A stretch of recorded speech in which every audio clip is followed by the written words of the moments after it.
Hi friends, চলে গেছিলাম আবারও একটি বিয়ে বাড়িতে। আর ডিনার টেবিলে ফার্স্টেই দিয়ে দিয়েছিল স্যালাড আর ফিশ কাটলেট। ম্যাশ করা ফিশের স্টাফিং এই কাসুন্দির সাথে খেতে কিন্তু যথেষ্ট ভালো লেগেছিলো। ফিশ কাটলেটটাও খুবই ভালো ছিল। আর পনির পাসেন্দা আমার হাজব্যান্ড নিয়েছিল, ওর থেকে আমি হাফ নিয়ে নিয়েছিলাম জাস্ট দেখাবো বলে আপনাদের। এখানেও কিন্তু পনিরটি ম্যাশ করা ছিল আর কাসুন্দি দিয়ে খেতে কিন্তু এটিও বেশ ভালো লাগছিল। তারপরেই চলে এসেছিলো গরম গরম রুমালি রুটি আর তার সাথে ছিল পনির। এই রুমালি রুটিটা বেশ গরম ছিল, বেশ সফট ছিল, আর এই পনিরটি জাস্ট খেতে অসাধারণ ছিল।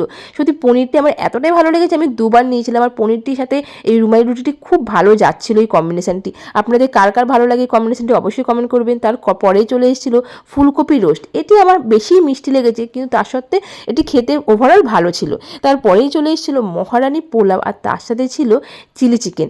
এই মহারানী পোলাওটার সাথেও কিন্তু চিলি চিকেনটি বেশ ভালো লাগছিলো। আর এবারে আমি ম্যাক্সিমাম বিয়েতেই কেন জানি না চিলি চিকেনটাই পেয়েছি অ্যাজ এ কম্বিনেশান হিসেবে রাইসের। আর এটি কিন্তু খেতে অসাধারণ ছিল। আমি দুবার নিয়েছিলাম চিলি চিকেনটি আর ভালো লেগেছে। এখনও কিন্তু আমার ব্যাক টু ব্যাক বিয়েবাড়ি ভিডিও আসবে, তাই আমার চ্যানেলটিকে অবশ্যই সাবস্ক্রাইব করবেন। আর সবার শেষে ছিল চাটনি, পাঁপড়, 2 রকম মিষ্টি। মিষ্টি আমি খাইনি। থ্যাংক ইউ, ভালো থাকবেন।